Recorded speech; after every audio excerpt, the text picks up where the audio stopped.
Hi there, folks. I think this would be my Tribulation Dream, although I've been praying about it for a while, wondering if I should post it or not. Because I did have this dream in the early 90s, so it's been a while. And at the time that I had it, I just thought the interpretation was basically about my life and what I was going through at the time.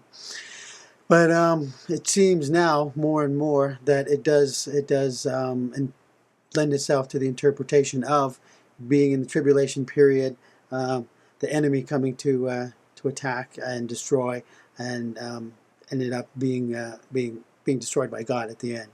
Anyhow, this is the dream. It started off. I was in a convenience store with a lot of other people around me.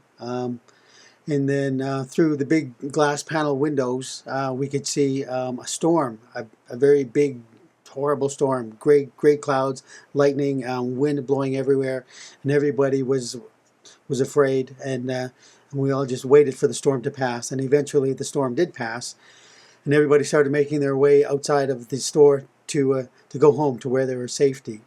And as I was heading down the road, off in the distance, I could hear this ice cream truck with this nice tinkling bells and everything. It sounded all pleasant.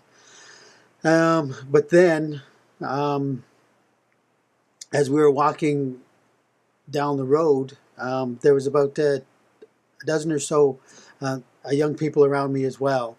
And they were all making their way home too. And then all of a sudden, from the skies fell these what I could only describe as fiery darts. They looked like laser bolts. They were about that big. And whenever they hit somebody, that person would explode. That person would die. They would just vaporize into a pile of dust and smoke.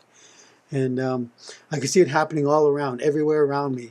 These things were falling, pew pew pew pew pew, all over. And every time they hit someone, that person again would explode.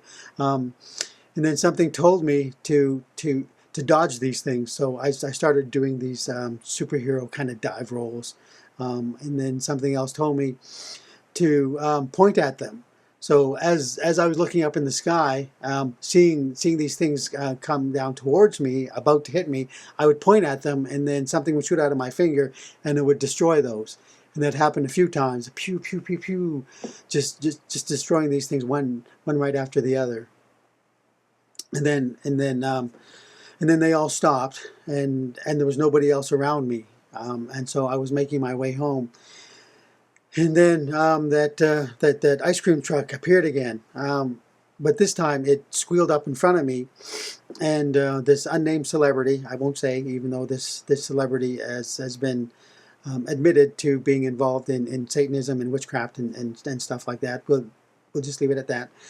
And so the celebrity came out, and he had a shotgun, and so he knocked me to the ground, and while I was in the ground, he took the shotgun and he pointed at my crotch. And then he pulled both triggers, and both barrels went off, but nothing happened to me. There was an explosion. The gun sent him back, and he died because of the recoil. And his body crumpled to the ground, and then a big hole in the ground opened up, and he fell inside. And by this time, there was a crowd of people coming out of their houses, gathering around, seeing what all the commotion was. So I looked into the hole. And I said, that's what you get for trying to harm one of God's children. You're going to hell for that. And then all of a sudden, the body rose up out of the ground, and it was floating there in the air. And the human head had been replaced by this really demonic looking skull. And it just hovered there. And it said, going to hell, I just come from hell. And then I looked up at it, and I said, well, you can't harm me. I have a friend in Jesus. And then the voice said, so do I, but that's only on Sundays. And then he flew down to try and attack me, and it was at that point this invisible hand gripped him, and it just held him immobile. He couldn't move anywhere. He couldn't do anything. And then just as he was about to say something really evil and demonic, another invisible hand crushed his head. and so the skull head just became a fine powder, and then the body fell to the ground. So to me, looking back in terms of a tribulation dream, I can see that as being exactly what's going to happen. It's going to be dark during the tribulation. There's going to be a lot of innocent people destroyed, and eventually Satan will come back in two forms. One will be the Antichrist, and he'll try to harm God's children, and then the other will be the beast, the one possessed by Satan, which of course God wins at the end because they both get destroyed. So anyway, that's my tribulation dream. I had it back in the 90s, and I've been praying about whether or not I should post it, but I guess I did, because you're listening to it now. Okay, anyway, thanks for listening. Have fun wherever you are in internet land and YouTube world. Be a blessing to someone. Jesus will be back soon. See you later. Either somewhere up in the air or somewhere in heaven. See you. Bye.